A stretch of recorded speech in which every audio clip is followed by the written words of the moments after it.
I pledge allegiance to the flag of the United States of America and to the republic for which it stands, one nation, under God, indivisible, with liberty and justice for all.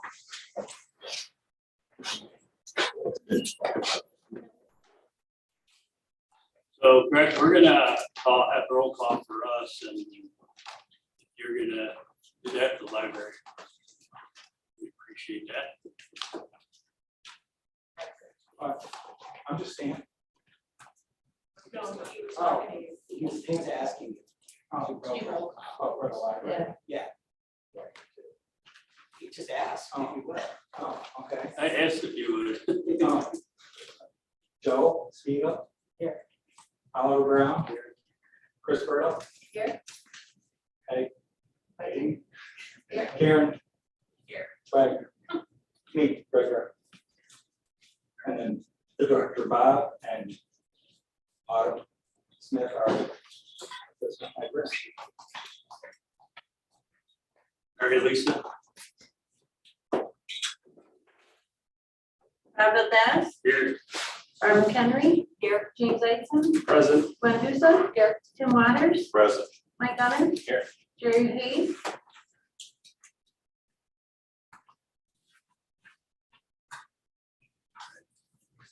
Okay, so I first of all want to thank the library board for coming and council. What I'm hoping, if it's good with everybody, is I'd like to go through, I prepared a PowerPoint presentation with just some key points. I'd like to go through that just fairly quickly. I'm not kind of go through, and then at the end or after that is when I'm hoping that we'll have the most of our discussion, questions, things like that. Claire she's a library law consultant with the Library of Michigan, is on Zoom. And she's here as a resource. So I'm hoping, because I by no means am an expert on libraries, I've learned a ton about them, but questions or different things that we have, I will most likely refer to her. But if everybody's good with that, I figured that's where we'd start. So just to kind of start, so I did pull some documents and try to find some research on the library. The Schultz Holmes Memorial Library was established March 12th of 1936. Since that time, it has been a cherished gem in our community. I'm hoping with this meeting that we can help bring an understanding of the library and village relationship, which will hopefully help us to foster a positive partnership and be able to work together while moving forward. The next slide is library establishment authority. This is overarching, not specific to ours, but Michigan has 6 different library laws with 10 different types of libraries. If you try to look them up, they're all more confusing than the one before. Our library specifically is established under the City, Village, and Township Library Act 1877, Public Act 164. Libraries have no inherent powers. All of their power is derived from the statute and constitution.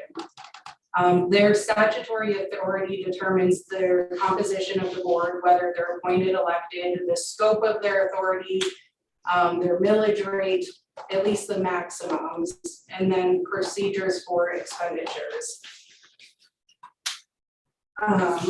So our library, as I previously mentioned, was established in March of 1936 as a village library.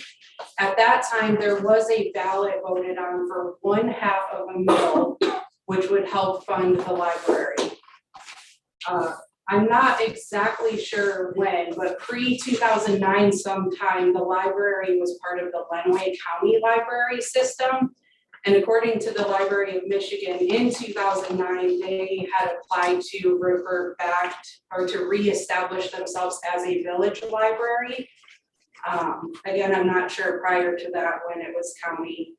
So I do have the question, did we lose the $500,000? I don't know the answer to this, I would have to defer to Claire, but that is a question that I think we should be asking, is when we reestablish, what happened to that $500,000? Are we able, are you guys able to still collect that?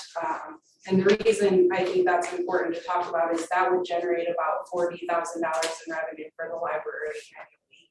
So my question is, were we getting the $500,000 when we were established from 1936 on until we became part of the county library? Do you have that information?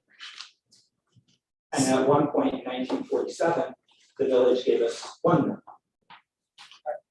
I was gonna let you finish Okay, before I said anything, but I will say, I can add that I did this research in 2009 when we had the issues with the county. And we've always been part of the county. I mean, we were from the beginning, even before we established the village library, we were part of the county library. What happened is that we were, the county library was established with a Depression era program. Like the PA or I can't remember exactly what this acronym like that. And they established it in 1935. Well, sometime at the end, after about 6-7 months, the money ran out.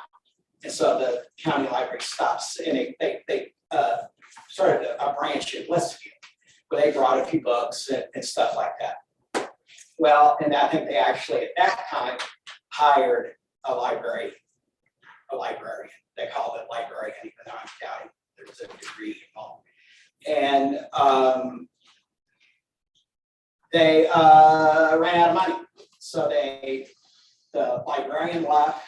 And so at that point, that was the impetus for the initiative petition, just like we saw for the pool. It was an initiative petition. It formed the, grassroots democracy at its best. Formed the village library. Staff was brought in, paid via that $500,000 paid by the village of Blissfield at that point. But the relationship with the county library continued.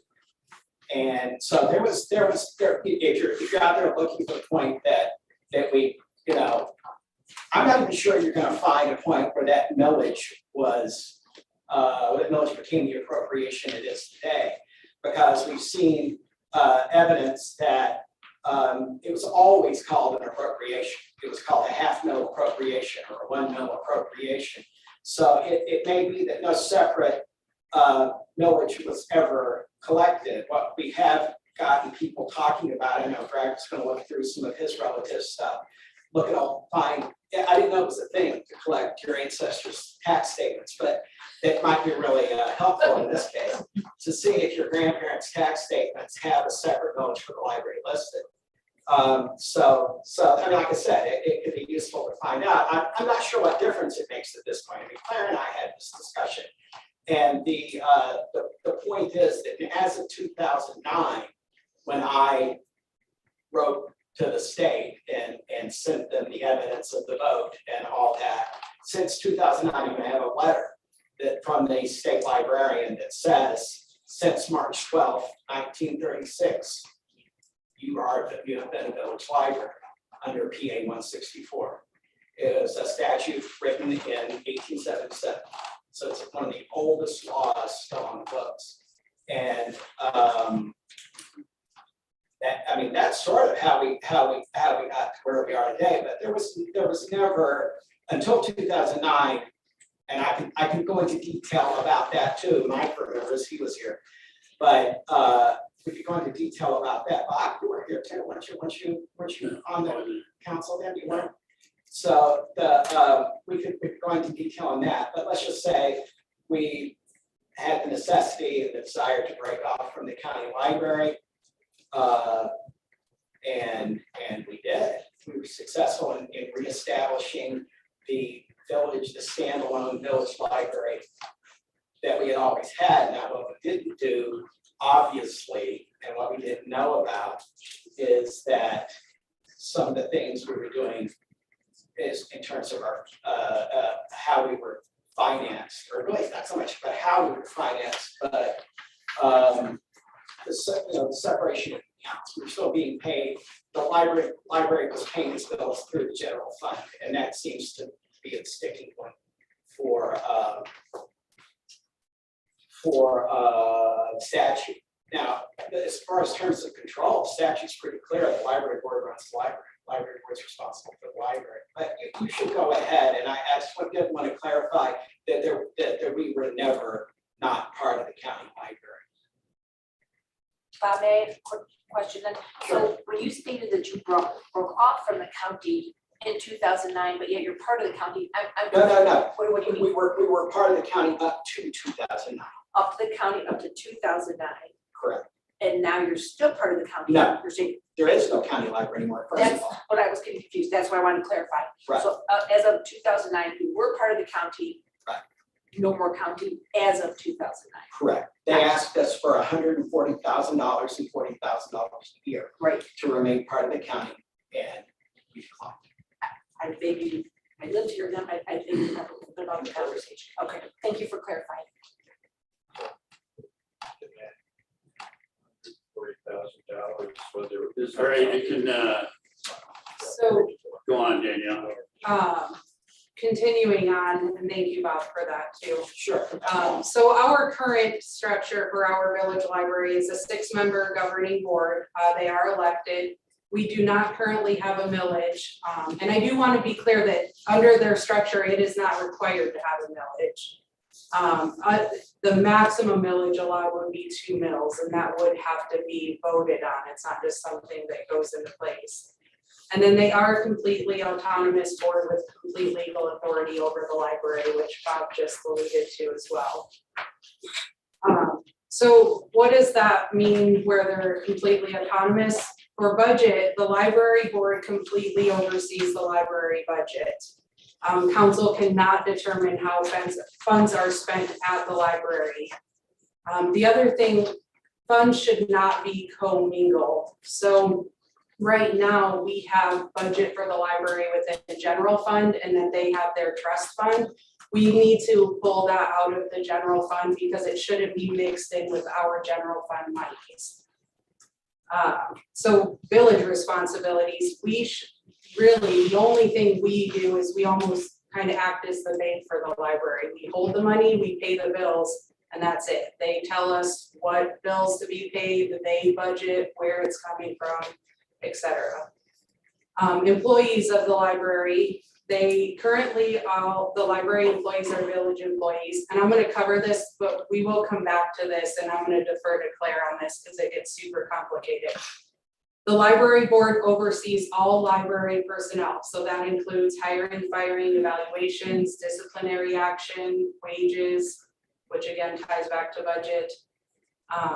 And then, so under the law, library employees are not village employees, but you can set it up a couple different ways. So they can be village employees, and a lot of times libraries do that because of the benefit of being able to have benefits provided to their employees at a more affordable rate. But there should be some kind of agreement between the library and the village where we would have them included in our benefits, but then we lease the employees back. And again, we can come back to this because it gets kind of complicated. The other thing is the building. So currently it is a village-owned property. Maintenance, like everything, is behind, but the library has really stepped up and done a lot of maintenance, really all of it, I believe. I don't think there's much the village has done, and correct me if I'm wrong on that, but I don't know of anything. And then they're also over their policies. So the library board sets any patron policies, any personnel policies, any library specific policy they would set and establish.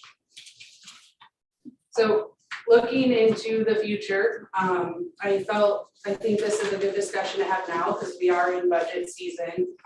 So like I mentioned before, the library funds need to be 100% within the library budget and not commingled like we have been. The village can approve supplementary funding to the library. So what ideally should probably happen is the library they set their budget, and then they would need to make a request to the village. We are seeking X amount of dollars in funding to support this budget that we've established as a board. And I do want to be clear, because I know that it's been kind of out there. I don't know of any council member nor myself is saying to cut funding to the library.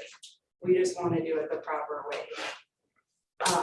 So then the library board moving forward, they should establish goals and deadlines to determine how they want to handle that moving forward, how they want that request. And again, I will help however I can with that. And then the village and the library should work together to establish any written agreements that would be needed for the employees and or building. And the next slide just says discussion questions. The last one, there are some resources there just for anybody that wants them. And if anyone wants a copy of this PowerPoint, let me know. But really, that PowerPoint was just to touch on kind of the main points and things. Like I said before, I'd love to just have an open discussion at this point, hopefully answer questions that we have of each other and talk about what's going to be the best thing moving forward for all of us. And then really, with Claire here, using her as a resource to help answer any questions that we have. Will you come up to the mic? Yeah, that was the first thing I was gonna ask, could I come up to the mic? Yeah. But more because I can hear better if I'm up here than getting to that age where I have to position myself in the right part of the room to see and hear. So I have a couple of questions. Some will be directed toward Claire too. And so in fact, maybe all of them, maybe it's just, I'm using Claire for clarification. See what I did there. So we have two statements in the PowerPoint. A millage is not necessary, what you say. And then a millage is intended for this type of library structure. And that makes sense. I mean, especially if you read the statute, it makes some sense. Assuming these are not contradictory statements, is it legal to simply, and maybe so that when I say legal, I guess I'm meaning Claire, to simply continue funding by an appropriation? And all I'm talking about is legality here, not desirability or possibility or anything else, just legal to continue funding and by appropriation as we always have, with the funds appropriated directly to the library fund rather than keeping them in the general fund. I mean, with that the employee considerations and things aside for a second, would that satisfy the statute? She can't talk. Claire, we can't hear you. I see you're not on mute, but. Okay, can you hear me now? Yeah. Hear you now. Okay, sorry about that. So there is no requirement under the statute that the library has to continuously have a millage. In order to be established as a village library under PA 164, the library has to have had a millage at the time it was established. That's part of the establishment process, but it is not uncommon for libraries established under PA 164, whether they're village or city, or to start with a millage and then along the way maybe lose it and then maybe pick it up again and then maybe lose it. So it is not unusual for a library to be funded by appropriations. And it certainly is legal. So that is not a problem. I wanted, if I may, to clear up a little bit of confusion with the history. So the documentation that we have, which is pretty much, I believe, what Bob has, states that, or would suggest that your library was definitely established, as Bob said, as an individual village library. And then at some point after that, it became a branch of the county library. Now, as a branch, it cannot be a separate village library and a branch. So it was a branch of the county. Now, how it operated within the county system is up to the system and y'all. So it may have operated very similarly to an individual library, but it was a branch of the county library. And some other documentation would suggest that, yes, there was a 1 mil millage, but the 1 mil millage was requested by the county librarian to the village. And it was very common for county libraries were able to levy millages without a vote. So it's unclear from the documentation whether the county librarian came and talked to the village about whether they would approve the county levying a 1 mil millage without a vote, and they would go ahead and be okay with that, or whether they were levying, whether she was talking to them about an individual appropriation just for that library. It would be unusual for a branch to have an appropriation directly to that library. But that being said, the one thing I've learned in this job is that anything is possible. So it is possible that that appropriation was asked for and given just for that library. But I think that it has to be also thought that since it was the county librarian at the time that requested the millage from the village, that it may have been part of that millage levied without a vote that county libraries could do at that time, which still makes it a legitimate millage. It's just so it really, as long as it is funded, it's fine to fund it with appropriations or to fund it with a millage. You just want, of course, make sure that it's funded well enough. Okay, that was my question, was that first part, and I know that you were responding to some documentation that we sent you about the 1 mil, and that helps to clarify that, because it becomes clear we're still dealing with that half mil. Right. That's the only millage we have Right. established as having been voted on. And that's actually very interesting, because so you have an interesting situation, which again is not unusual. The libraries in Michigan was one of the very first states to have general public libraries, and that's why that law is so old, 1877. But Michigan has had public libraries since they were a territory. So a lot of the libraries in Michigan, when you start tracing back their original establishment, it gets very, very murky. And so it when that half mil was voted on, it was definitely a voted millage. Now, when you became a branch, as I said, you can't be two things. It looks like from our documentation that when you broke away from the county library, the Library of Michigan at that time reinstated your establishment, which is perfectly reasonable. The only question is that half mil, was that half mil, it looks like you were paying this, whatever the county millage was at the time. So the question is whether that individual half mil village millage was a perpetual millage, which means it can continuously be levied in perpetuity, or whether it was a limited millage that would have had to have been renewed every few years. The documentation that we have doesn't specify.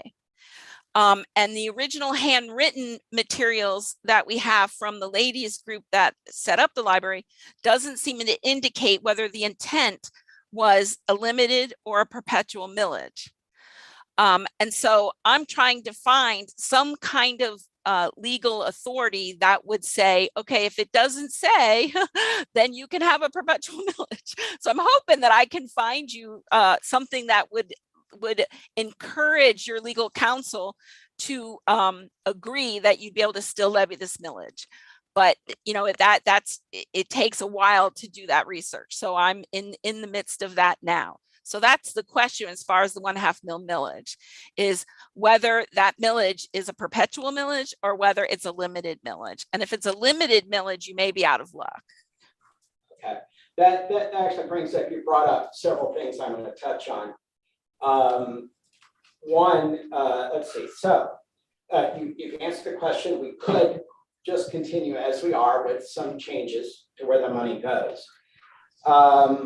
We know our board vice president, Oliver Brown, wrote to you, Claire, and you responded that that this discovery of this structural and financial anomaly came after Danielle called you to ask you about reinstating that original millage.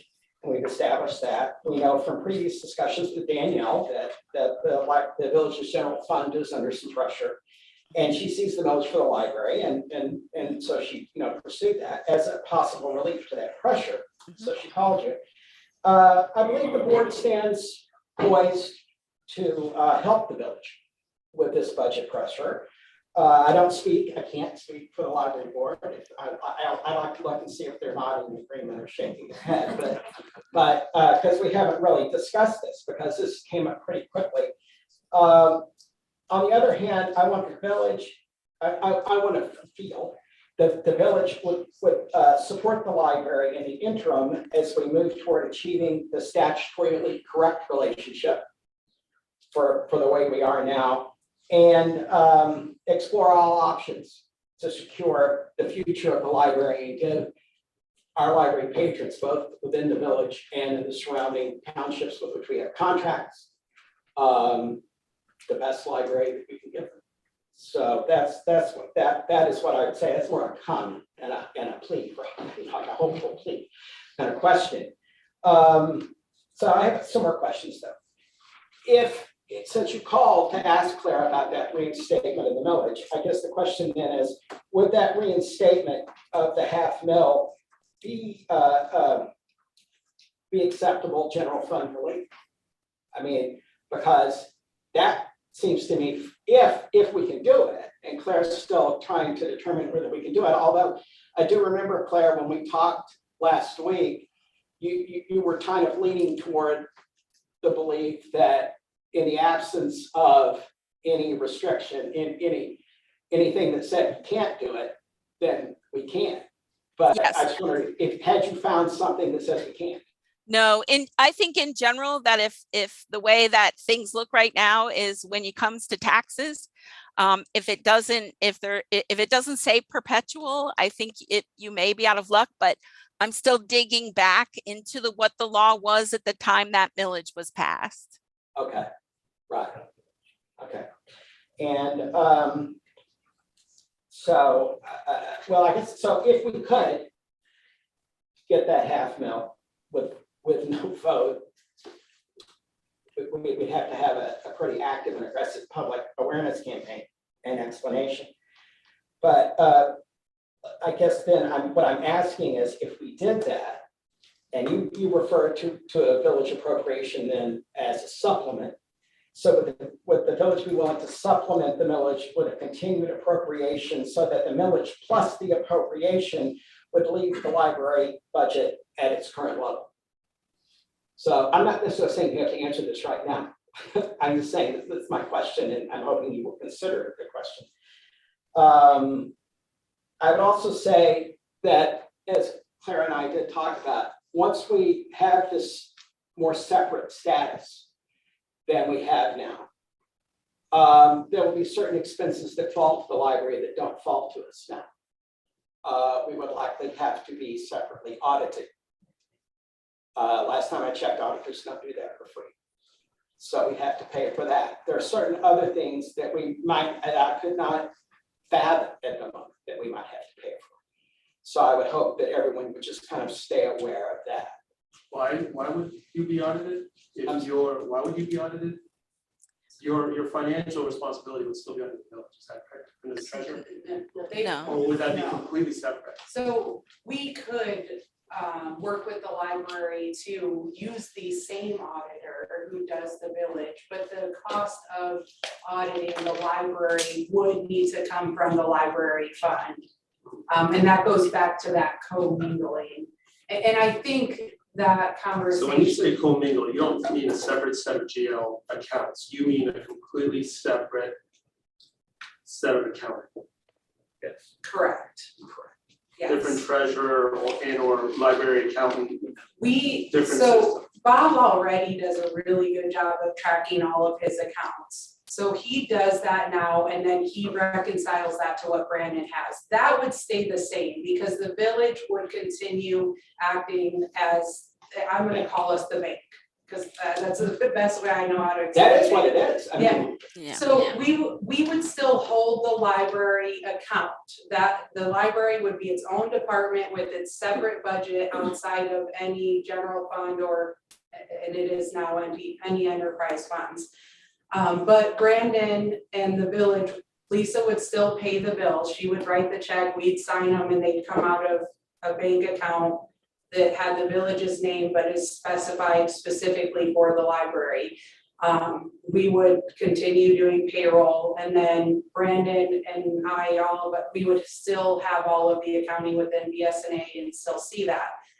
They would tell us, we're budgeting X amount of money for books, or whatever their total, every individual line within their fund, they're going to budget that, but they would be completely separate. So auditing, even technically, legal services, like our attorneys are Yes, village yes, yes. attorneys, not library attorneys.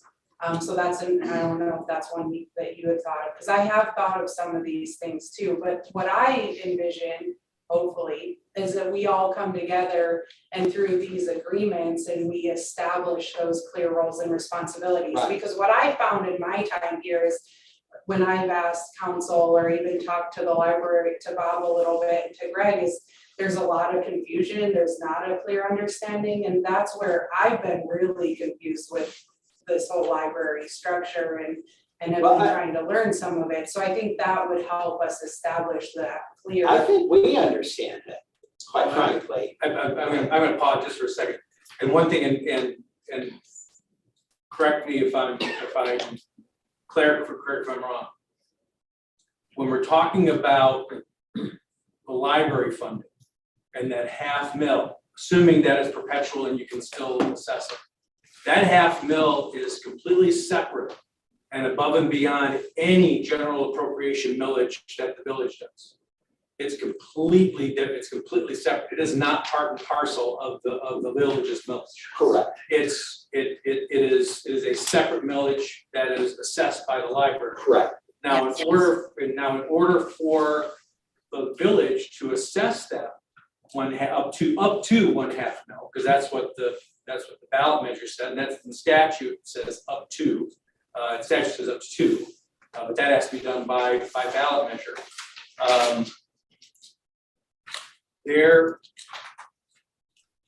The library has to submit its budget and its request to have that $500,000 assessed by the second Tuesday or Monday? Second Monday in April. And you have to give that to the village assessor. If you don't get to assess that $500,000. Correct. So in my understanding is that for this year, that was not submitted. And so any funding of the library right now cannot be done by that separate $500,000. It has to be through the cooperation by an appropriation by the village council, which is up to and the sole purview of the village council of how much they want to fund to the library. Correct. Another factor to keep in mind where this millage is concerned. Ideally, back in 1936, when the village held the referendum to create the village library, the village language would have said what the statute authorized, a millage up to 2 mills, which meant that the library board would have had the discretion within that 2 mills to ask for a $0.25 mill or a $0.5 mill or $1.5 million or $1 million, and so on, up to 2, and would have had that authority since 1936. Claire and I are going to have to talk about the concept of perpetual millage because I don't understand that. Okay. But the point is that this millage is not subject to Headley limitation. It's above and beyond the 15 mil limitation that the village has. No, This millage is subject to Headley. It is Oh, okay. just a separate millage, and it is very common for libraries to have a vote for half a mil or 3/10 of a mil, or so it would not be unusual for the original millage to only have been for half a mil, up to half a I'm mil. not saying that it's unusual, I'm saying that it's not ideal. Right, it probably was not ideal, but it's my guess, the way it's written in the documentation, the original handwritten petition, is it says a half mil. I understand, I read the Right. petition, but Right. you know, if I had been consulted in 1936, my direction would have been to ask for up to 2 mils. Yeah, I agree. So that you have that kind of flexibility in funding going forward. Yep, Now, I agree. I'm unhappy to hear that the village is subject to Henry, but if it is, it is. Yeah. The one thing I want to mention is the statute's pretty clear that the money, any money for the library has to be placed in a separate library fund. And so even if it is not uncommon for libraries to be funded by appropriation, but that money for appropriation has to be put in a separate fund that is under the control of the library board, under the exclusive control of the library board is what the statute says. So even with an appropriation, the village still is primarily disperses the funds. It cannot dictate how the funds are spent and what the budget is. They can dictate how much money they give, but they can't dictate how the library decides to spend that money. But it isn't it also so that the amount of millage that's levied for the library is dependent upon their submission of their budget and their request to have that levy? Isn't that so? I believe so. Different municipalities, the actual mechanics behind requesting your millage to be levied and how much to be levied, I see done in different ways. So I'm going to defer to you on that. But I just know from the authority perspective, that would make sense. It would be up to the library to determine how much it's going to levy and to request that levy. But the library board Right. annually has Yes. to go out and ask for it. Yes. Right, if we're talking about a millage, but not an appropriation we ask for too, and that's what we do now. We But come that- and ask Right. for a budget. So what, and I agree you do, so moving forward, you guys set your full budget and then you would come to us and instead of, like right now, you break it down by each line within the general fund. So instead of doing it that way, you're going to build it fully within your library fund. And then you're going to say, this is our proposed budget, and in order to make this, we need the village to fund us in the amount of $250,000 or whatever that amount is, X amount of dollars. And then the council at that time is going to say yes or no, or And instead of I guess X amount. I'm not it's gonna be seeing this how that amount. is, because, I mean, I would not dream of just walking in here and saying, I need $250,000 for you. I'm gonna break it down, because I think that's part of my argument. Yes, you would still do And so that. that's part of my proposal and my request for funding. So I guess I'm not, other than, like you said, fully within the library fund, other than that thing, which is just, we'll put it on this spreadsheet. I'm not seeing how that is remarkably different than what we're doing now. I mean, the request process. So you have submitted a request for general fund budget and you broke it down by each line. So last year, perfect example, I changed that because benefits, and we talked about this last year, I don't have the authority to do that under the statute. But Only the library board can set that. So the library board and yourself you would still do your budget. And I agree, when you come to council and you say, I need X amount of dollars, you're going to present your budget so that they see, why do you need X amount of dollars and where's that going? And they can ask you questions about it, but they can't tell you, you budgeted 20,000 for benefits, but you actually need to budget 40,000. And I'm just gonna use Correct, that, but you could- have to do that. If I rely upon you as an expert on the village's insurance policy, or someone who knows more about maybe upcoming changes in utility rates than I do, or something like that, because I mean, I could come to you before I submitted the budget to council, or I shouldn't say me, because it's not me, it's them. But we could come to you and say, can you help me with this? Absolutely, and I'm not saying don't, like, you can't do that, but you guys have to set the budget. I can't change your budget. Right, and I have to say, that's the way it always, I had conversations, say, with Jim Wanacott.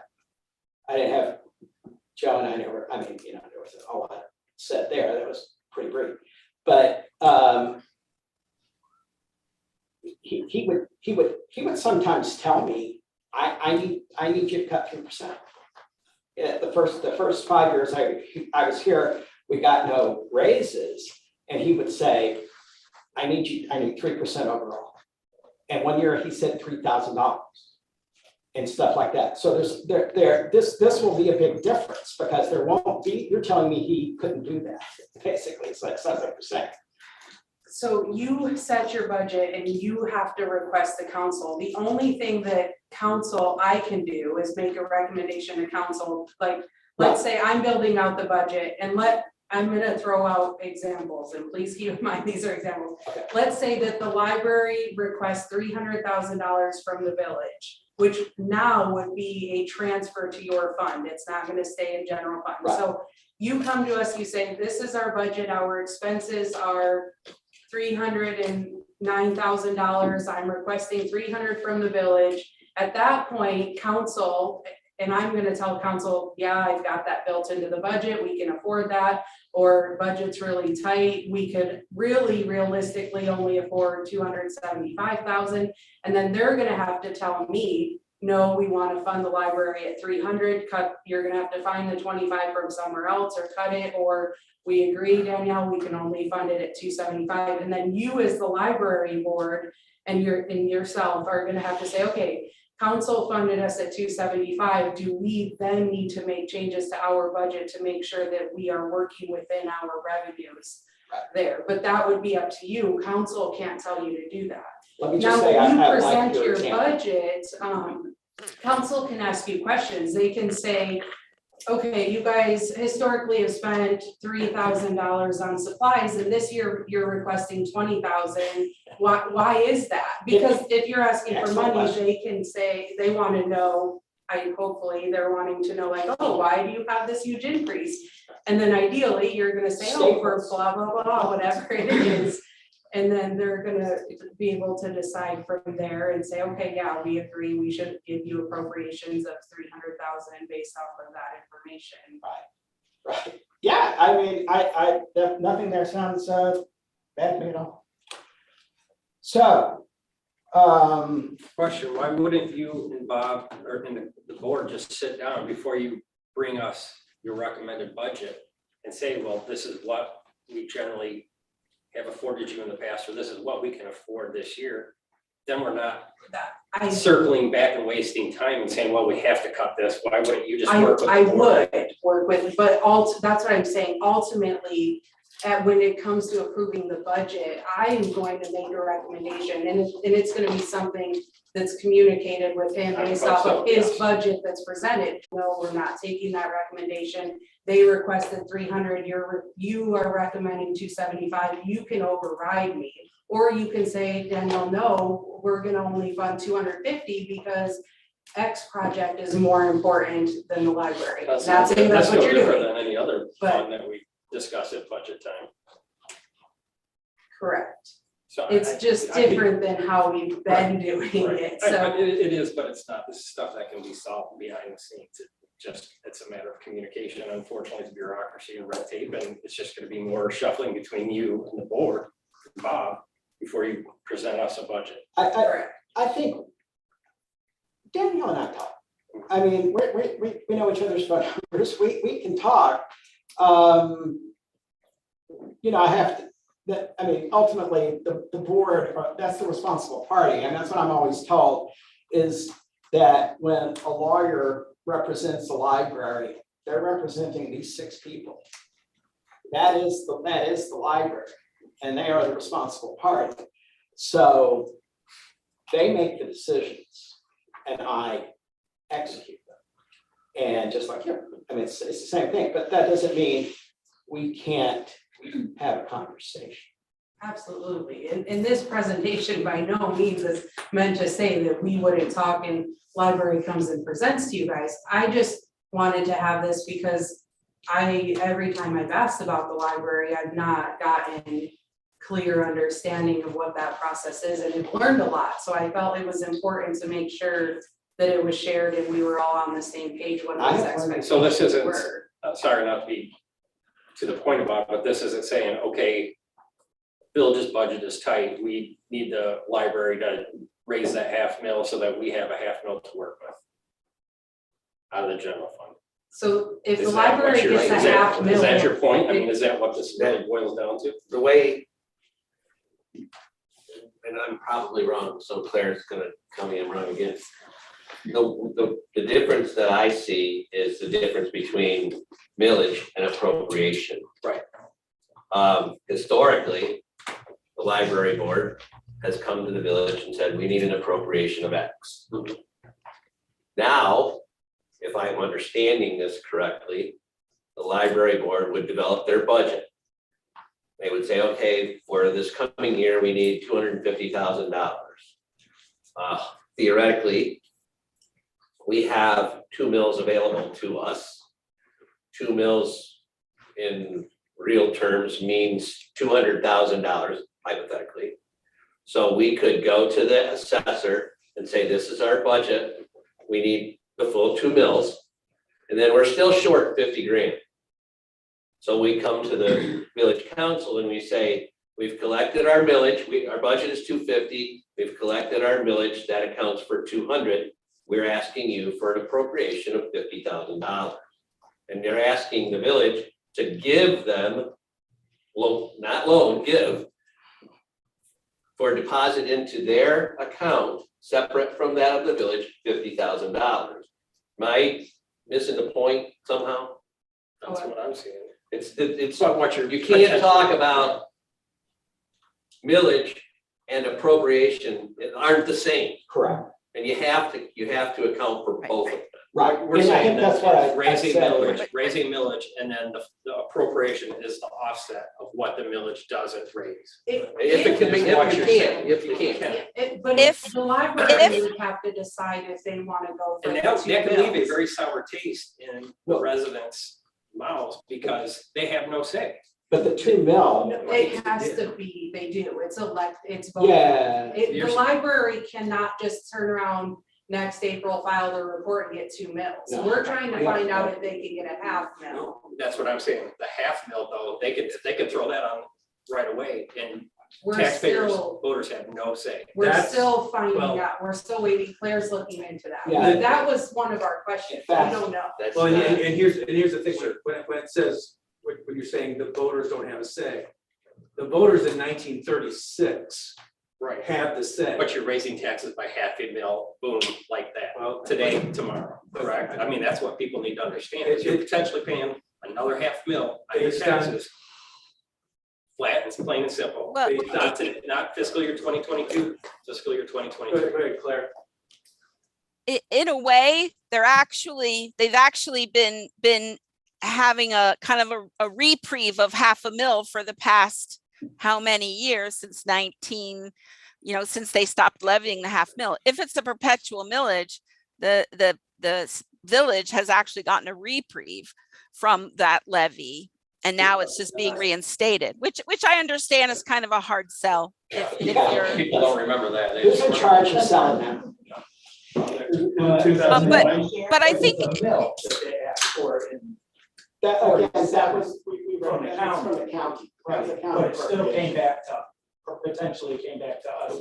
So my understanding is that one mill that was requested from the county came out of the village appropriations. It was not an additional mill Correct. from the residents. What we're talking about under the village act, the village and the act that created the library to begin with, that is a separate half mill, completely part and parcel and completely separate from what the village assesses.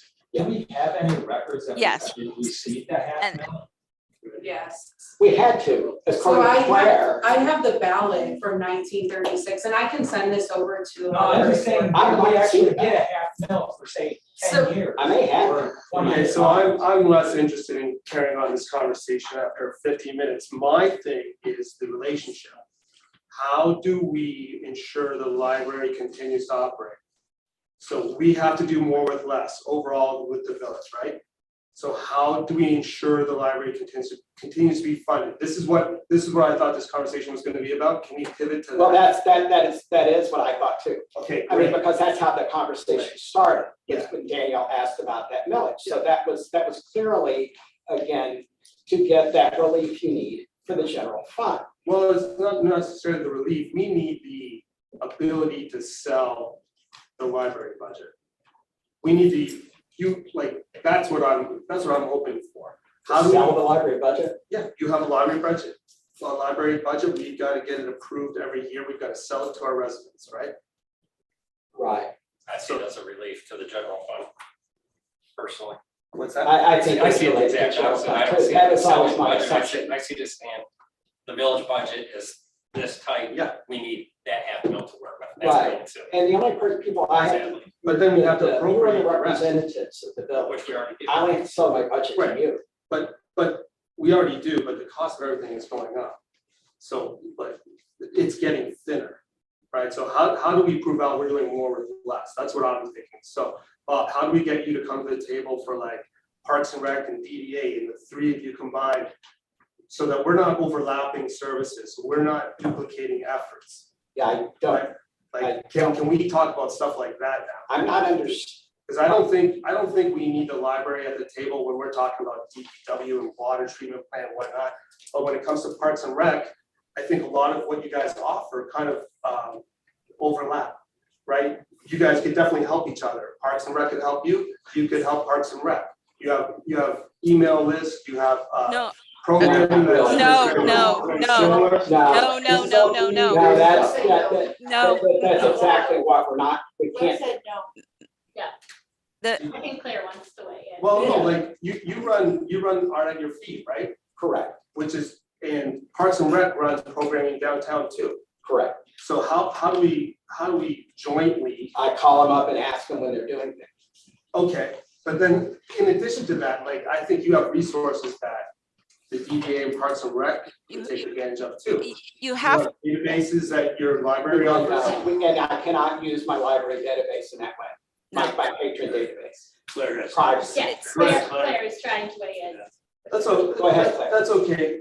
Bob, if you're telling me no, we don't need a legal issue, and then Yeah. that's fine. But you still have a lot of good ideas, right?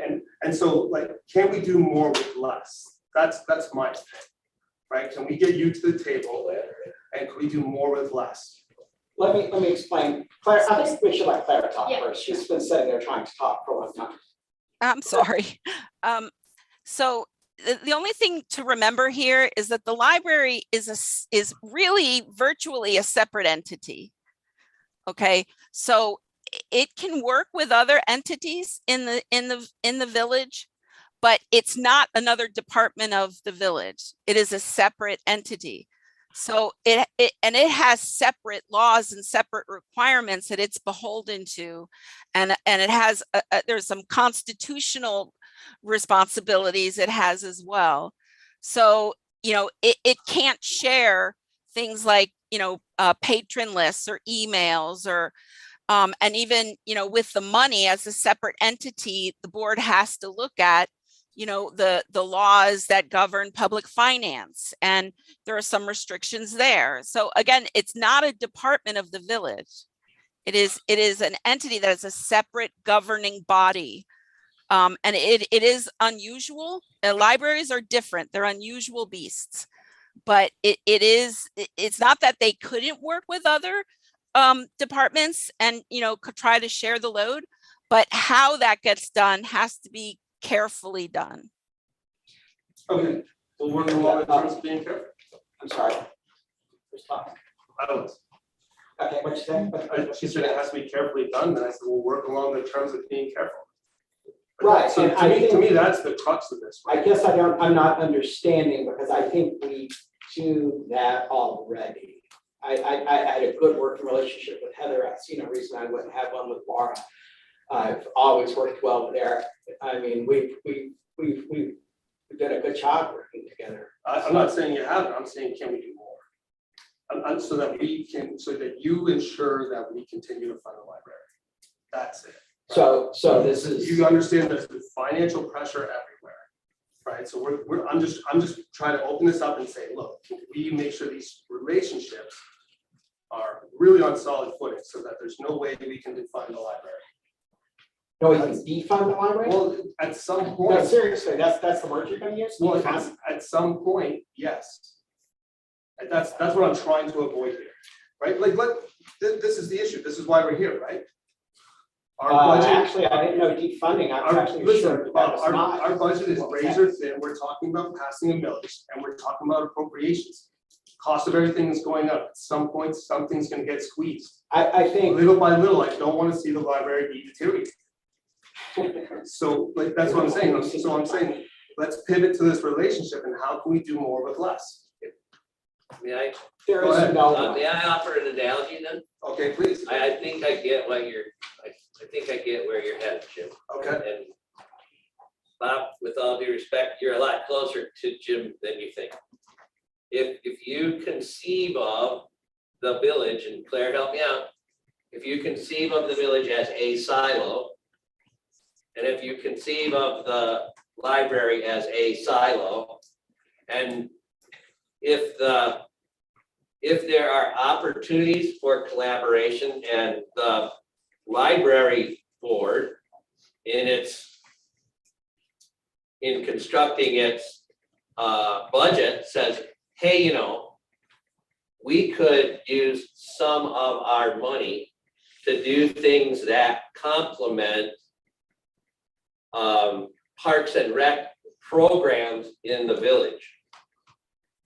And there's not necessarily any of this. It's kind of an overall, an aura, if you will. Sure. I can't believe I'm talking about auras. But and so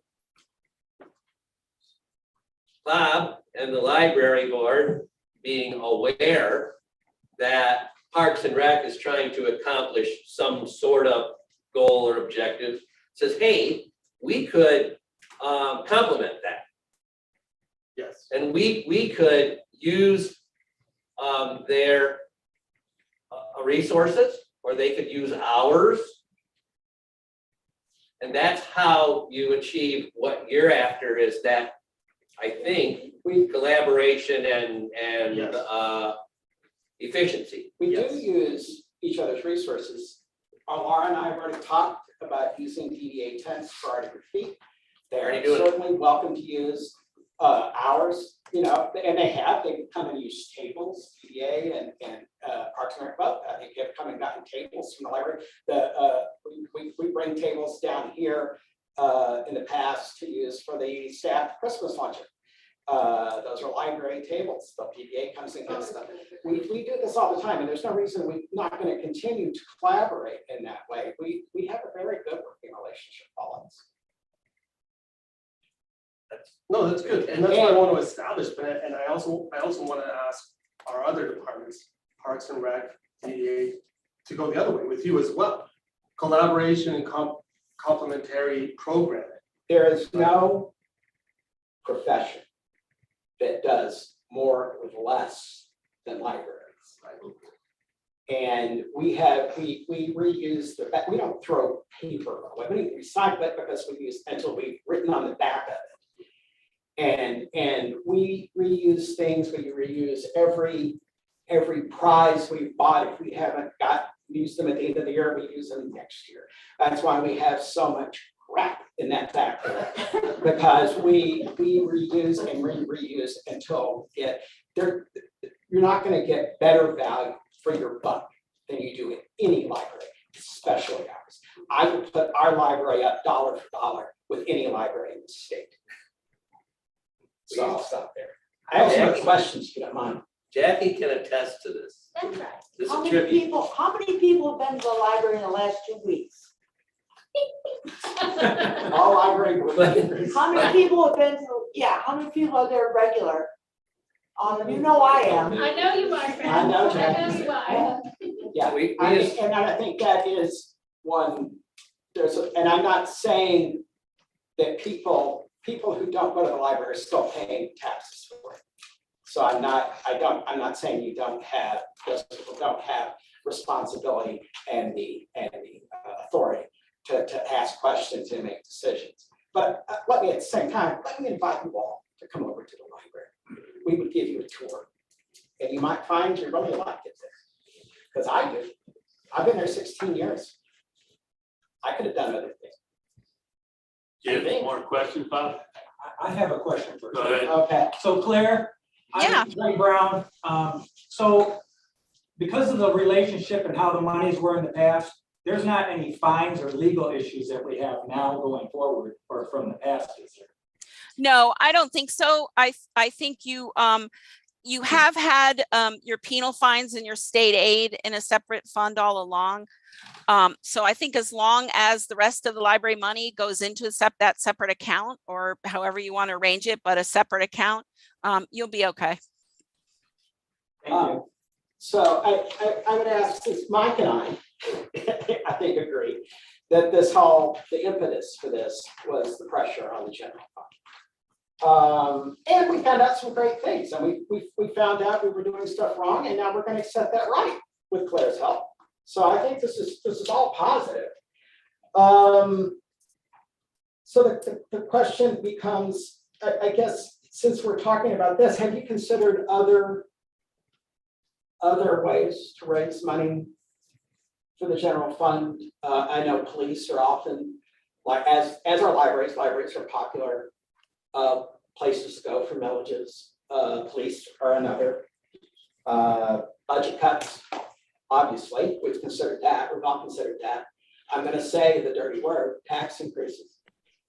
I mean, there are all sorts of ways to raise money, and it seems to me it's going to have to be a combination. I certainly think the library, I think I could talk them into, especially if it doesn't, and I understand Mike's issue with this.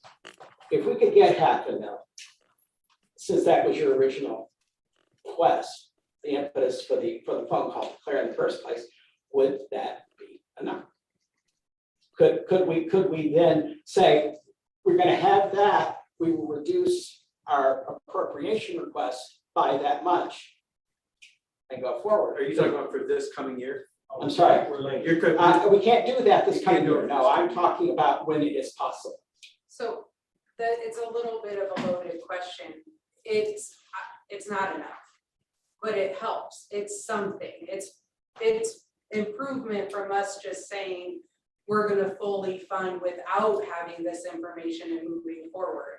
And that's where we aren't going to next year look at general fund and say all of these things that we've implemented have fixed all of it. I mean, it's going to take a couple of years to work through it. So, and you're right, this conversation, like I think council, both James and Mike brought up good points. Like the conversation is that we can't be the only ones looking. It's got to be every area of the village that's funded. You are funded right now through that appropriation with the village. So when we can't just say, we're going to look at just library and see where we can make changes. We have to look at library. We have to look at urban forestry, police, parks and rec, all of that stuff. So I can't say, yes, that'll solve it. But I hope that makes sense that it does. Well, I definitely guess help. it answers, but we kind of, we talked about both the questions, but I guess that's what I'm asking. If there are a lot of things we could do, up to and including seeking a district library. That's gonna take a heck of a lot longer. That's gonna, I mean, we have to hire, Claire, maybe you can jump in and talk about how long it takes to plan and get a ballot measure at the polls for a district library. Well, it depends on how you do it. You can form a district library by a library, or let's say Bob approaches a few different, other libraries or townships or, municipal entities that might be interested.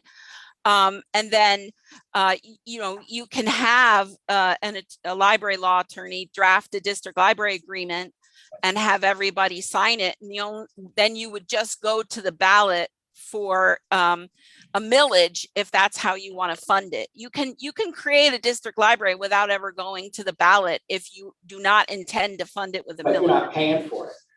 If you do not intend to, right. So we recommend, the Library of Michigan, that, you go for a millage. But all of the district library agreement, everything is done, before that. And it all depends on the municipalities and how their relationships are and how easy the district library agreement is figured out. It can be relatively quick, or I know some that have taken years to put together. Right, and it seems to me yours are probably more common, but we can still seek a district library with the school district, correct? Yes, you can. Okay. There's one recommendation that nobody has mentioned as far as money. And I hope Bob doesn't kill me. You have several contracts. You have several contracts with other municipalities for service. It looks like you have, I can tell you exactly who you have contracts with. It looks like you have contracts with Blissfield Township, Ogden Township, Palmyra Township, Riga Township. So these are all contracted areas that. Palmyra is also, it's Riga for one, and I just didn't want you to go to Riga and say Riga. Riga, I apologize. Palmyra is just that part of Palmyra within the Blissfield School District. Right, so it's 889 people. So my point is that these municipalities are not paying any more than penal fines and state aid. Correct. So you may want to revisit these contracts and ask these municipalities to pay at least 0.3 of a mil of their individual taxable values. So because a library, in order to receive state aid, the library has to have 0.3 of a mil of local support. Well, we do. No, right. No, you make it right. But what I'm saying is that it is right now you have a group of libraries that are having service from your library, but they're not paying anything for it. Correct. And so that is one way to talk to these municipalities and say, hey, we're a good library. We've given you service. Maybe you need to pay us a little bit more for it because right now you're paying nothing. Yes, that's an option. That's actually one of the options I had here in my question. That's very good because our school district works or covers that, I guess, district, or that covers their area, and they utilize that library. Correct. I don't understand why those municipalities wouldn't contribute, just like the Village of Blissfield. The Village of Blissfield is funding the entire district, the entire library. And that is one of my options, is just as she said, renegotiating the contract area, either for a millage, or then Claire and I also discussed just a contract fee, $10,000 or something like that. And that's something the township board could approve without putting to a vote. Right. Doesn't have to be a millage. Again, as Mike said, those townships are also essentially the school district. And so if we we have to, and that's one of my questions. So let me finish my question, because you can kind of see where I'm going with this, because everything you're talking about. So, let's see. Since the mandate for the library board to try to find new funding, will, and since that's the reason, to relieve pressure on the general fund, will the village pay for a consultant, because we can't do this by ourselves, we don't know what the heck we're doing, to steer and assist the board through the various options to find the best method to raise separate funding for the library and to serve voters and patrons of the library. These options might include a primary millage within what the village of Blissfield is called our legal jurisdiction. That is the only area that we are actually legally obliged to serve. Renegotiating contracts with our contract areas, which are all these townships or parts of townships we've talked about, for either a millage or a contract fee, or so we could do both of those. We can get the millage in Blissfield and either the same or a separate millage in each of the townships. Or seeking a district library with the townships or just with the school district, which seems quicker and easier as far as I'm concerned. And it allows us to do a lot of things. It allows us to take advantage of a lot of things. There is money in the state budget this year for public library school district partnerships. I'm not saying we can use that to fund a district library, but I'm saying that'll allow us to have a close relationship. We already do, actually. The current school leadership, well, they're Rotarians. Okay, so that helps. And so we've gotten to know each other, and I think we can work well together. So if we decide to go forward with this, we decide to push this further than just this $500,000, we might want to go that route. But what I'm saying is that route might be slower, and we'd have to have interim funding to get there. But in the end, I believe, and again, this is early in my decision making and my contemplation here, and I could change my mind. We could see evidence that changes it. But right now, I'm thinking if we're going to go big, let's go big. Let's try to talk to the school district, the townships. We probably, if we're going to the school district, we still got to go to the townships. I mean, that's just the way it works. But let's go big or go home. You know, let's go try to get them on board, because we serve everyone. We serve all of us in these townships. So we go out. We say, look, here's what we do. Here's what we can do, and maybe we can actually go out and make a better life. We got and say. Is that what you mean by the district? I apologize. Go ahead. For the district library, what is the definition of a district library? The district library is something like a school district. It is a separate municipality, essentially. Okay. Maybe Claire can describe it better than I can. Because you're suggesting it, but I wanted to. But it's a separate entity. So a district library, I usually describe it like one or more municipalities. So it could be a school district or a village or a city, get together and agree to create a district library. And so then once they do that, the district library is kind of like a baby. So it's a separate entity, more separate than your library is now. So your library is still tethered to the village by, you guys to have its money. You guys act as the bank. And if tomorrow all of your board members were to leave, or you were to lose a quorum in your board, then the library would revert temporarily back under the auspices of the village council until a new board was in place. But with a district library, it's a quasi-municipal corporation. So that means that it is an independent, completely independent entity. They have the ability to levy their own millage. They can levy their own bonds. They have control over their own bank accounts and their own, checks, and they're pretty much a completely individual entity. The village would not be if it's a district library, it would or would not be the village, the bank, it would no longer. be It the would bank. no longer be the bank unless the library chose to contract with you to still do it. But you would no longer be the bank. And the only participation you would have in the library in terms of input would be you'd be able to see either have appointed members of the board, or the district library agreement may want to have elected members. So if there were appointed members on the district, your municipality would be able to appoint members. And since it is the municipalities that determine the district library agreement, anytime that agreement gets has to be changed, then all of the original municipalities have to sign off on it. Could someone be on the village council and on the district library board? Yes, There you go, guys. There's your- it's not considered to be a conflict because the district library is so separate from the municipality. So can I backtrack a little bit to your question about the study, or is that what you called it, a study? I apologize.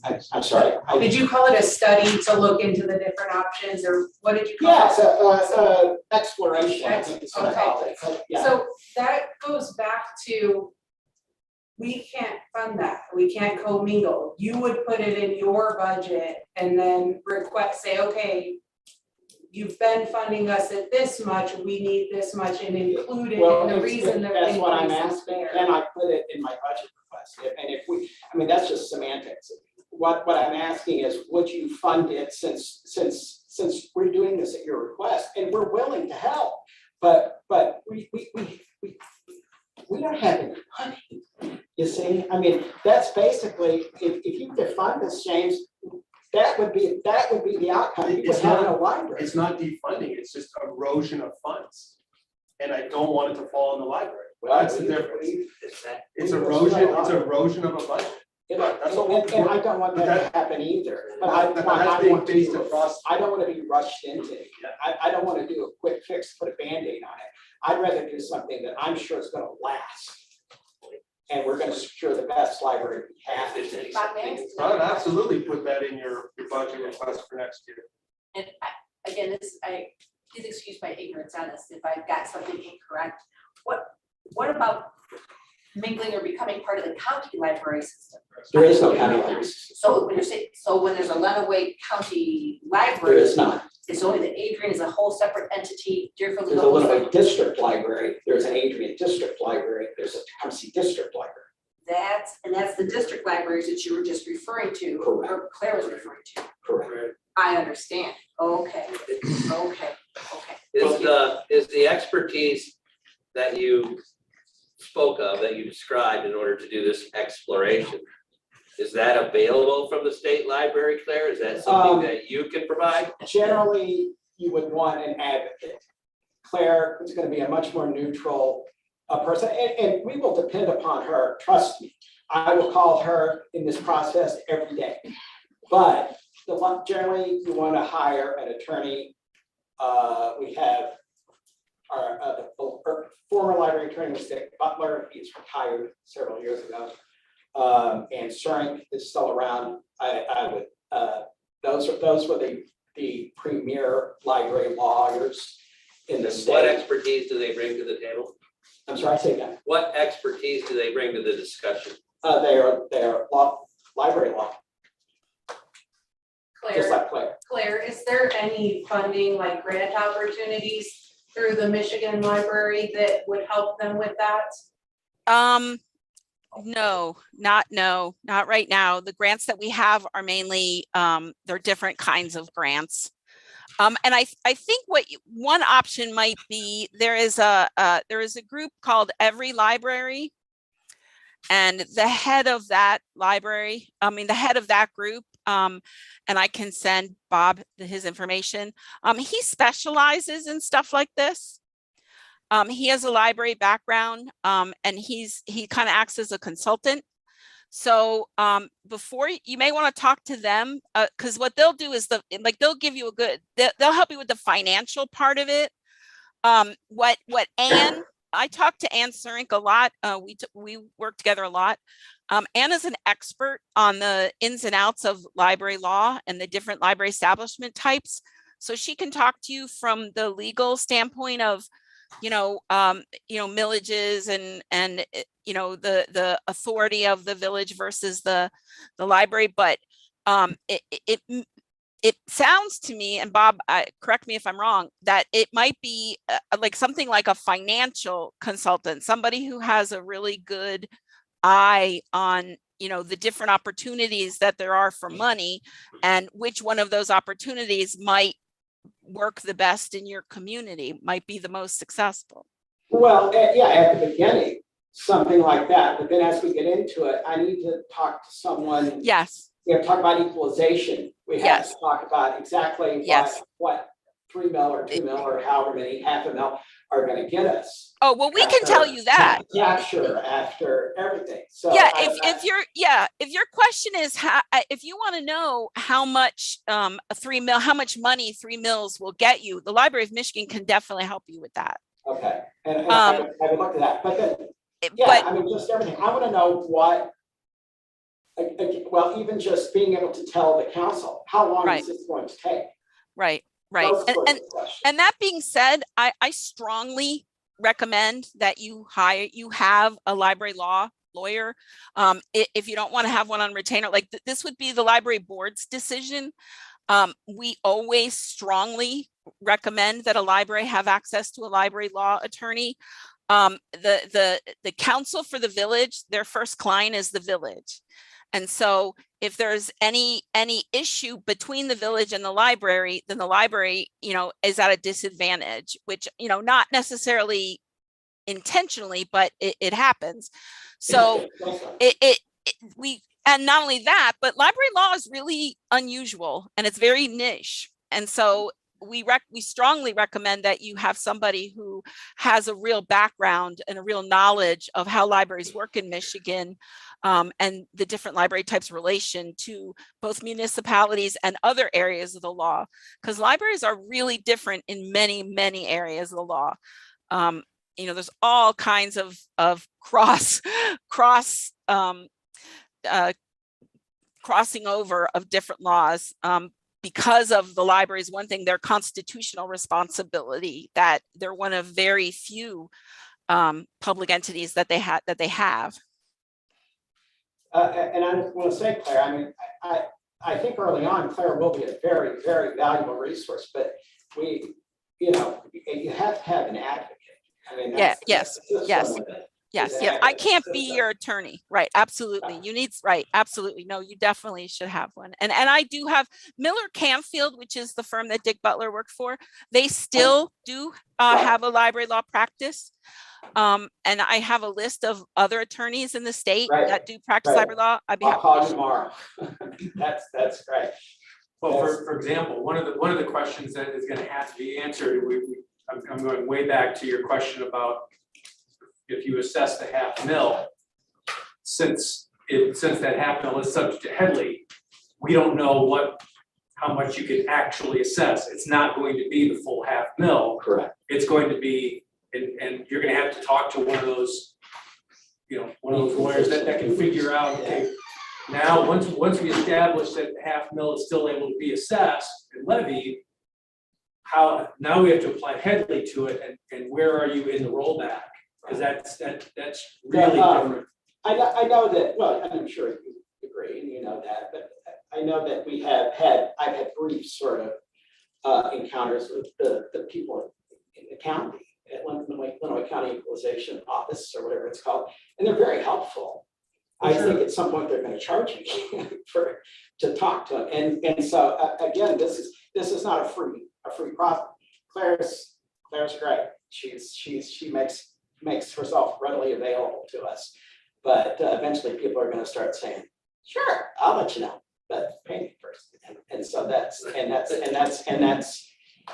what we've got to watch out for, and that's just what I want. I want everyone to be aware of this. This is what I'm trying to do here.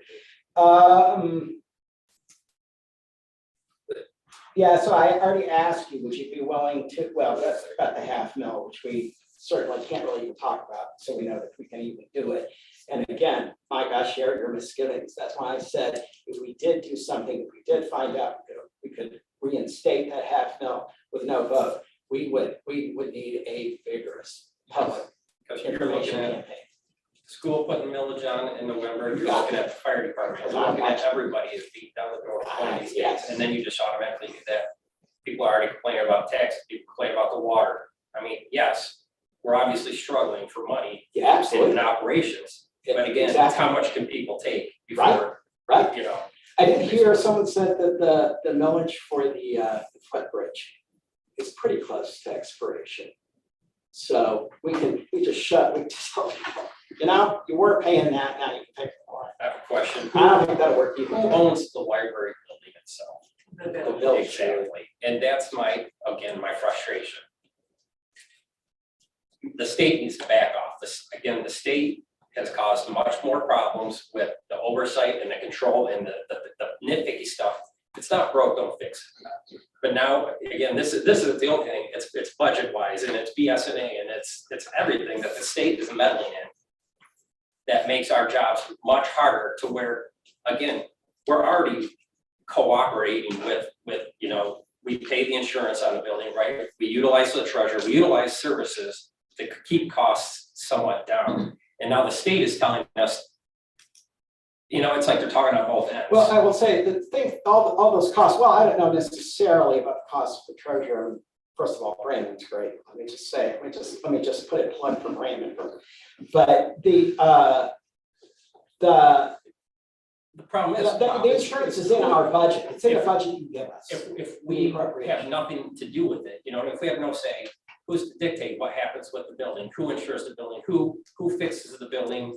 That, again, that all falls back. Why is it a village building? It should be the library's building. Well, that's something where we that's have where- discussed. That's You know, where in the there's so many- PowerPoint, it says we need to have that Yeah, agreement for the exactly. building, because the village can say, we could say, okay, it's a village-owned property, the library is gonna pay us rent and X amount of dollars, and we'll do all the maintenance. Or we can say, you're not gonna pay any rent, but you're responsible for the maintenance, or whatever, and I'm just throwing out scenarios. But again, That's it's where not we broken, need you know, I to. mean, and now we have to sit Well, here let me, and quote let me fix it. point out It's too, not yes, broken. it is your, What's that? Who insures the building? Currently, the insurance for the building comes out of the library, but it's liability.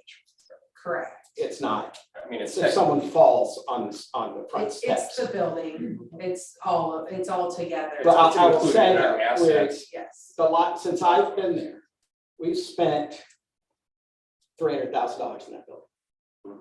And that's in 16 years. The additions, the We bathrooms, the put updates, down the addition. the roof. We put in new carpet, we painted it twice, we replaced the HVAC, we were gonna replace the roof 2 years ago, and we had to replace the HVAC because it went out. And so now, DPW is telling me that the roof, it's time to get that in our budget. That's something that's going to be on the library board agenda. And again, that kind of stuff, you know, I think we paid this field a lot, I believe, back in the day, maybe. And again, we have the DPW out there kind of doing maintenance and whatnot. So again, we You have work well DPW together. maintenance, but that also comes out of. It's so frustrating that we have to fix what's not broken, in my eyes. That's the problem. If this all boils back down to, again, the operating and the funding mechanism, then fine, we can discuss that. But to have to take all the time and all the effort to say, oh, well, the state says that we can't fund this library, or we can't do this or that to operate it, that to me is frustrating. So As usual. it would be much easier to say, create the district library and get the village's hands out of it, and then we don't have to worry about it, we don't have to be the banker, you guys can handle it. We can work to have you guys own the building. And that's what I And that would be want a lot to cleaner for discuss. Then you guys have the control, the authority to not have us be that middleman, to where, again, it's just bureaucracy. What happens if something catastrophic as a business or the building? right now, I have no idea, we have no agreement, the village owns it, it's our responsibility at this point. But this goes back to that, we need an agreement, and that's, the building's one, employees is another thing that we haven't even talked about yet. Right now, they're village employees, which can be set up that way, but then we need an agreement where we lease them back to the library, because right now, the library has control over their holidays, their pay, their personnel policies, which are completely different than the village. And I. The pay's not, the pay's less, but it's not different. I mean, the library board does throw us a couple of extra holidays because the library's open 6 days a week, 52 weeks a year. And so when holidays fall on the weekend, rather than bring it, like say the holiday fell on Friday, rather than having everybody come back on Saturday, which is a working day for us, then, you know, we get that day as a holiday. There aren't that many days a year. They utilize our. They benefits, are village employees, Exactly, but that's so. not under the state statute, that's not how it's supposed to be. So And I let would- me Go say that this is not uncommon. There are many libraries under PA 164 that operate the way that you are talking about operating. It is the state statute that says, it's not the state, it's not me, it is the state law says that library boards are independent. The library board has control of the money. And right now, that's not necessarily how you've been operating. And if that continues, that could become a problem, especially with the commingling of funds. So after that, once that's fixed, and once the library board has its legal authority where it determines how that money gets spent, as far as the building, libraries all over the state have leases. That's very common. I could send you copies of sample leases. Libraries all over the state pay their municipalities for various services. Again, in a written agreement. That's not unusual.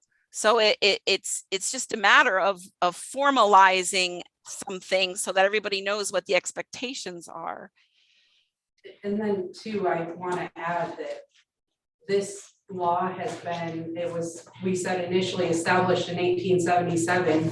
The last amendment, which I don't know specifically what that amendment was in March of 1999. So it's something that's been around. It's not something that changed last year, or like the chart of accounts that changed. Was it last year or the year before? Because we had to have it in place by the end of this year. Chart of account, was it last year?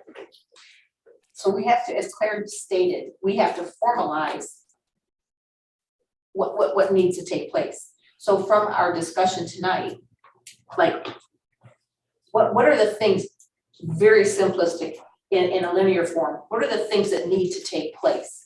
So Bullet pointed. that's bullet pointed on the future thing in the PowerPoint. So we need to move the funds to the library 100%, that library fund. So that's the first thing we would need to do in order to be in accordance with the law. Correct. That's easy, right? Yes, Okay, yeah, that's not an issue. and we've already started doing that, and I will, once we have that structure set up, I'll get it to Bob, have him, and I believe they've already done their budget, so he'll input his numbers. I'll present that or have that information, and we'll talk about what that funding can look like, and we'll work on that so that when it comes to you guys, you have that.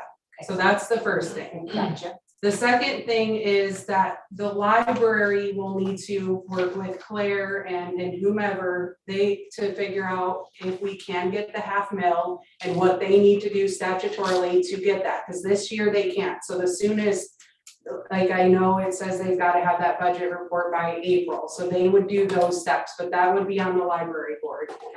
And then the third thing, which is kind of a third two-part, is the village and the library needs to work together to establish those agreements that address the things like the employees and the buildings so that we know clearly what our roles are.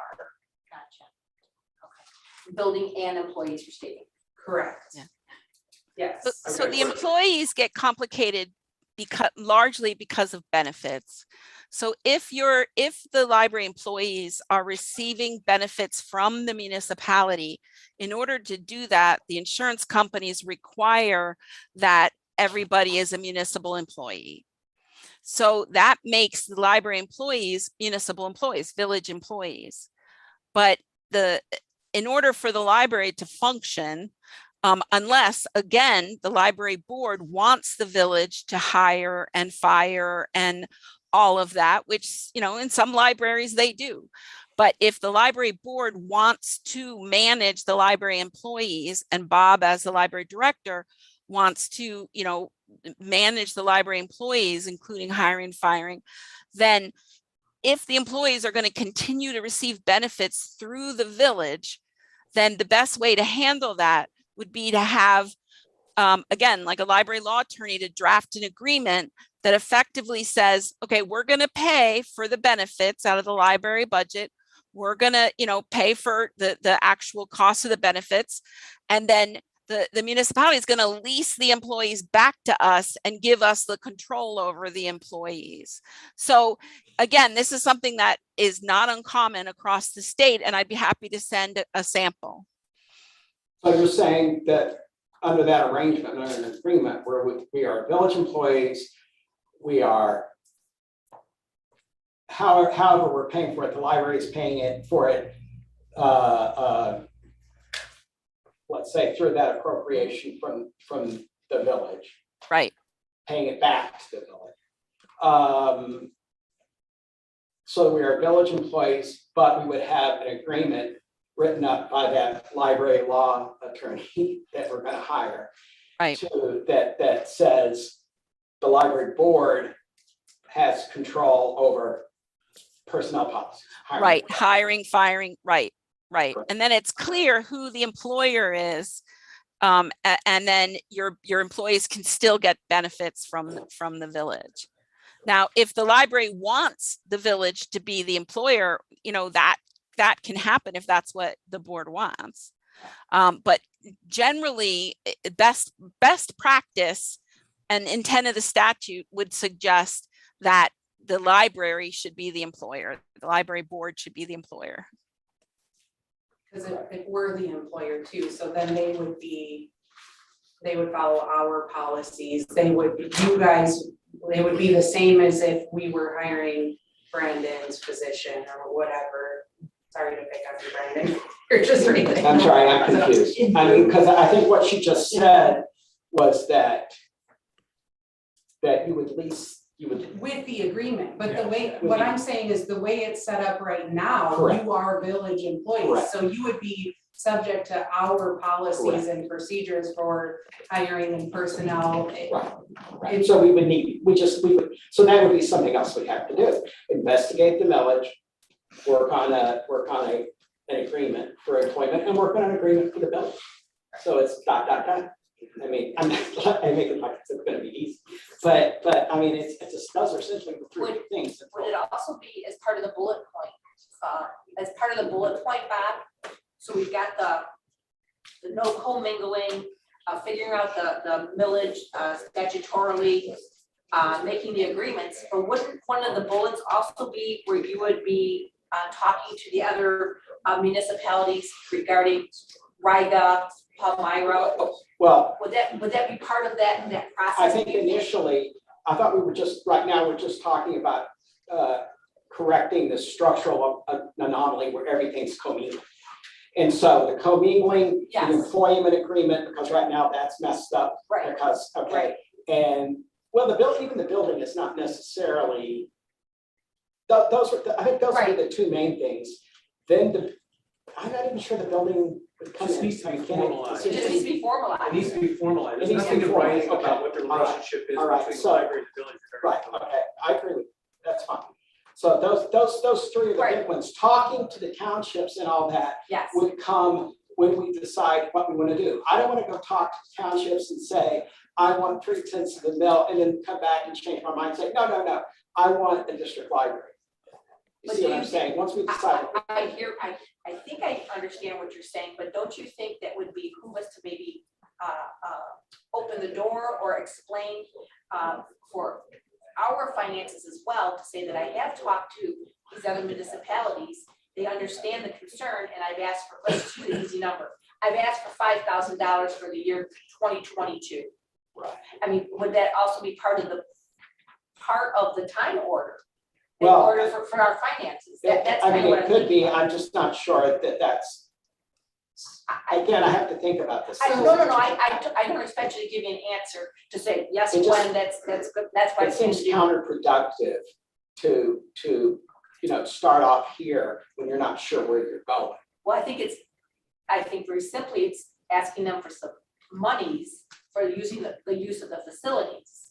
And then knowing that as what's being discussed is the critical nature of anyone's budget now, that would be helpful to at least, like I said, kind of get the foot in the door, perhaps, start that dialogue with them. Maybe not, Bob, I'm just throwing that out there. Yes, because then you know whether you need to ask for that half mil come April or not. I think you should know what the other municipalities are expecting. Again, they're riding the coattails on the village's dime. The school districts or quote, these other municipalities, Riga, Palmyra, Ogden, they're riding the coattails of the village residents because we're the ones funding the library. They're not.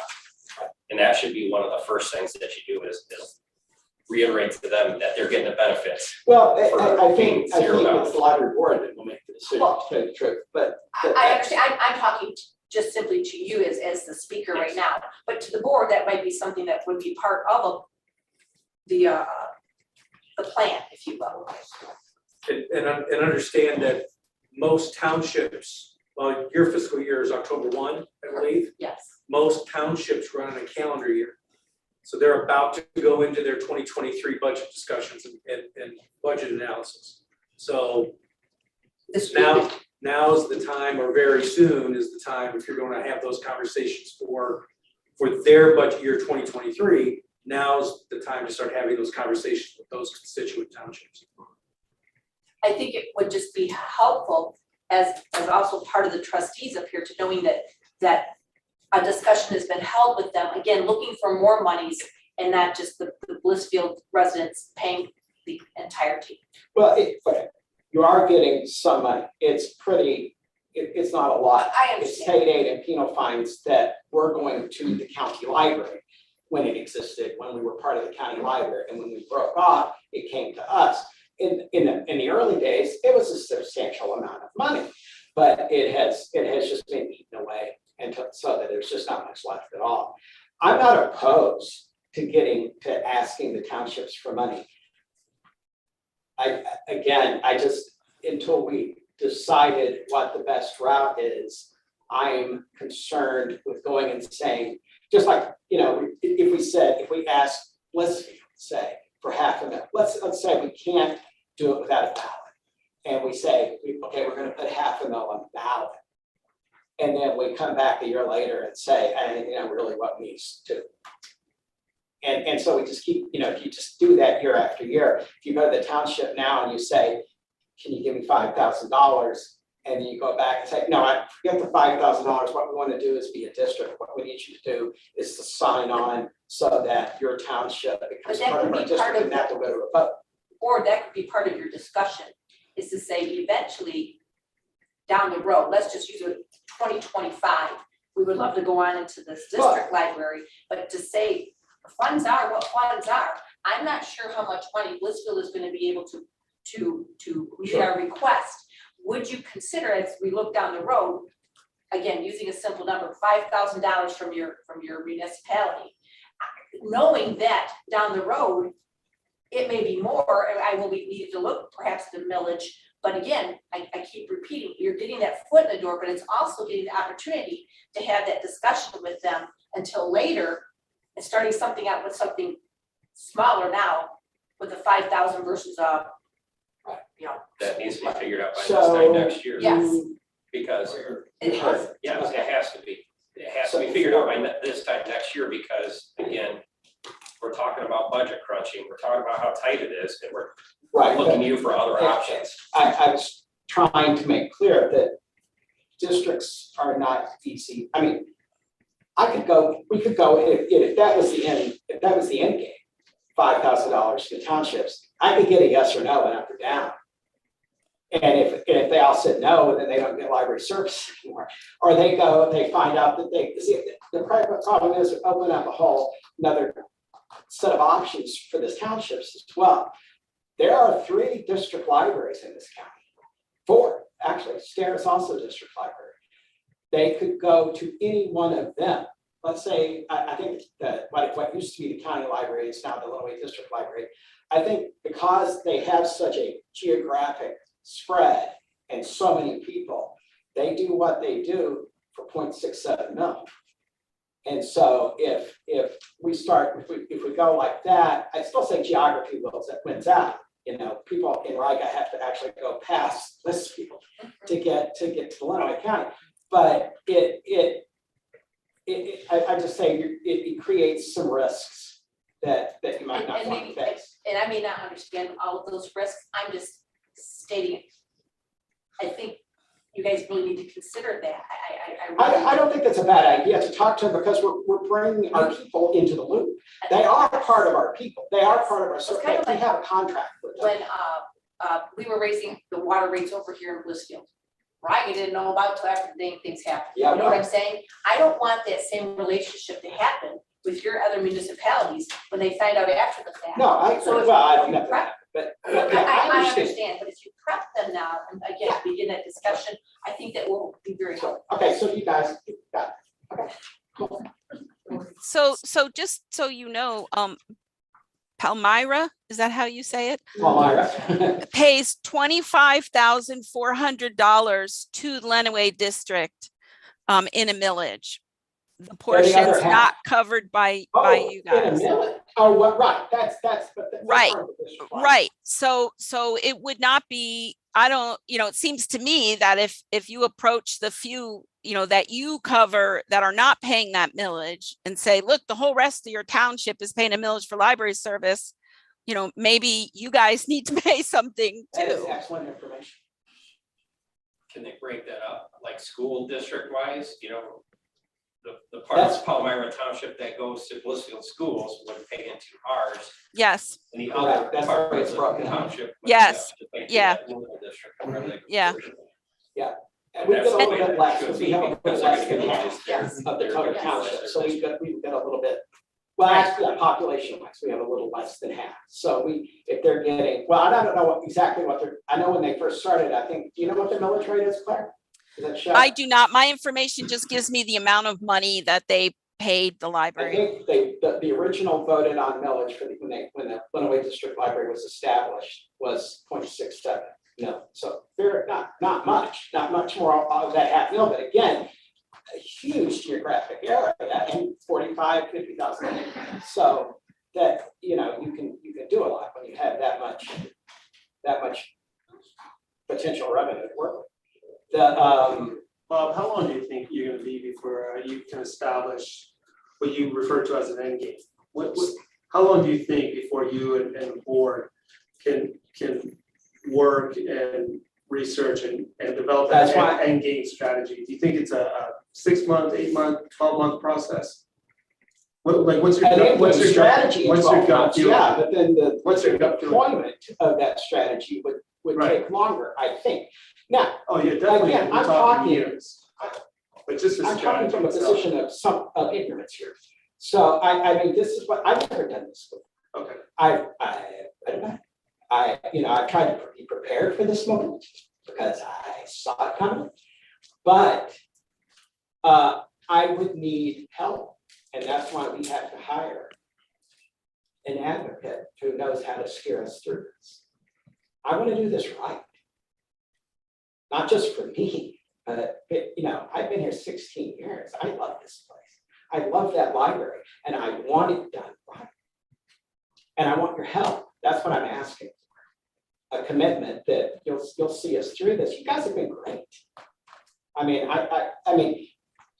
as you've given us that appropriation. I've never come in here and felt like I wasn't gonna. I mean, Danielle tweaked some things, which I had no problems with because I understood. Actually, she did some great things too. She put all our benefits showed on the spreadsheet, and it had never showed before. So it gave us a more realistic idea of what our budget needs actually were. And so that's a good thing. And that allows us to go forward knowing exactly what we need and not, about what we need. Well, there are still, not that there aren't still some gray areas, but we're moving from more solid footing. And we may decide that just going to the townships and getting 5,000, I mean, really, but if I walked into Ogden Township and they gave me $5,000, I'd go, sweet. And, you know, that might, you know, if that was enough for you guys, then that might be enough. But again, I'd worry that was a quick fix. And then we could maybe at least, and see, the other thing we could do is we could approach everyone. Like I said, we try to do, I think now, we try to approach the school district and get it done within the school district. And I don't know exactly how that works. Claire might.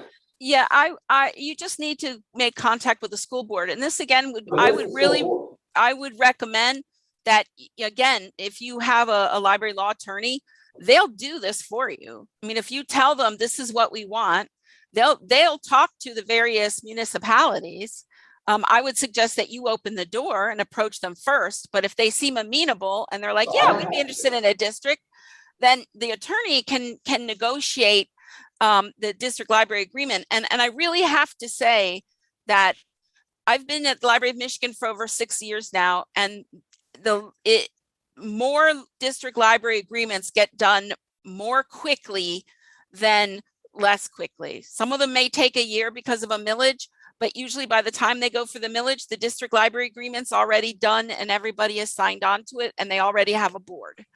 So it really, if you have municipalities that are interested, so if you talk to the school board and they're interested, it may not take as long as you fear. Okay. And I think the more important thing is that there's progress, that because we talked about the general fund budget and having those limitations, we don't want to get to a point in 2 years where we tell the library we can only afford to give you 100,000, and then you guys are scrambling to try to find that difference. And again, I'm throwing out hypotheticals, but that is the reality. Is at some point the library's got to make some forward progress on helping the village and us working with you to find those alternative solutions so that we can continue to have a great library. You're saying the right things. That sounds good. I think that so you're saying if you're seeing progress, you're on board. We're moving steadily. I mean, you gotta understand the severity of it, though. I mean, we're talking this year, it's too late to look at other funding mechanisms or options, and I don't know what Danielle. But it's not too late to start talking. I'm saying this budget, this next fiscal year, 22-23, it's too late. I don't know what Danielle's gonna recommend to us. I don't know what the board's gonna recommend to us, but we're gonna try to piecemeal it together and get through it. But if we come back here at this time, next fiscal year, when we're starting a budget plan and things like that, and we don't have those other options on the table, that's gonna be the frustration. And I think the board needs to understand the severity of that. Whatever council is here probably is not going to take that lightly if we don't have at least the idea of what those next available funding mechanisms are. I mean, that should be by January. We'll be well on our way. If not, I mean, if what Claire is saying is correct. So Claire, would your recommendation be the school district? I'm sorry, say again? Which if we were gonna investigate a district library, rather than going to each of the 4 individual townships, would you recommend going to the school board? That's a difficult question. I can tell in full disclosure, full honesty, it will be more efficient to go right to the school district. But we are just now seeing some blowback from some districts that did that. And not a whole bunch, but there's been some issues with individual municipalities that were bound in by school districts upset because they weren't consulted and didn't get board. So what I would recommend is that you approach the school district, but perhaps, if it looks likely that the school district is interested, I would then send a communication to every township in that school district and say, hey, we're going to do this. If y'all are interested in joining us individually so that you can have a board seat or whatever, let us know, because otherwise you're wrapped into it anyway. Right. And Okay, that way, maybe your district has 5 different participating municipalities instead of 2. But okay, here's a question. I know that the school district extends into existing district library. Mhm. How does that work? So how that happens is once you talk to the school district and they say, yeah, we're interested, then you would call me or you'd call us, and we would go through each of those areas and identify population within those townships that are already covered by another district library or by another contract. And then we would come back to you and say, okay, here's the story. You could still have a district library with the school district, and the district library agreement would simply say, so this, X school district, except for this part, this part, this part, this part, this part, and this part.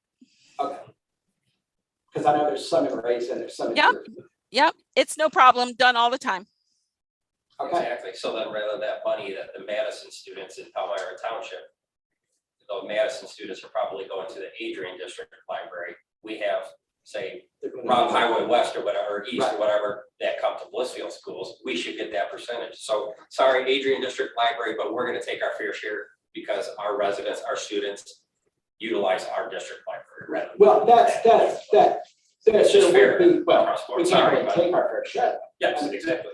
If as long as the one thing you can't do is that whatever the legal service area is of a district library, so whatever, if there's sometimes we have 2 school districts butt up against, right? So, if the population that you want to take is in the legal service area of a library, you can't have it. You just would carve around it. But other than that, if even if it's contracted, if the municipality that's, if the whole school district agrees, then it's up to the individual township that is bound by the contract to decide whether or not they want to pull out of that contract and join the district or not. Okay, so they would still, okay, so this is, Well, because we would still, the residents of Palmyra Township that are not part of the Adrian District or Lenawee County District Library do not pay that mill. Right. So, correct, that 0.67 or whatever it is. Right. So they don't pay any taxes at all For a library services. Correct. So when you create your district library and then you incorporate that part of Palmyra Township, Right. then they're paying their share, then they're paying for their district library. Correct. You're not moving into the part of Palmyra Township that's already paying taxes to the Lenawee County District Library. but this is what we have to figure out. Absolutely. Yes. But You're right. I mean, you're exactly right. I think what we were talking about, and there's, I want to come back to that. But what we were talking about for those parts of the school district, because if we're going to talk to the school district, there are parts of the school district in Raisin Township where we currently have no legal agreement at all, and is in fact, I believe, in either Tecumseh District Library or Adrian. I'm not Adrian. Yeah, we would figure all that out. We would figure all that out. But it just seems to me essentially it would still just be the townships, because I really think everything outside those townships that we have under contract are covered by another library. Yeah, it may be. I haven't looked at it, but you could still say it's up to how you want to do it. You could say the school district excluding, A, B, C, D, E, and F, or you could go to each municipality individually. It's completely up to you. I know that it is not uncommon to go to the school districts because it's more efficient. Yeah. In fair disclosure, there are libraries that do end runs around difficult townships that, don't want to be part of it. Right. They bind them in via the school district. That can or cannot come back to bite you, which is why I recommend that at least the municipalities are notified Well, of like I it. said, they're already under contract, and so we Yes. have a relationship. Yes. So that's true. Yeah.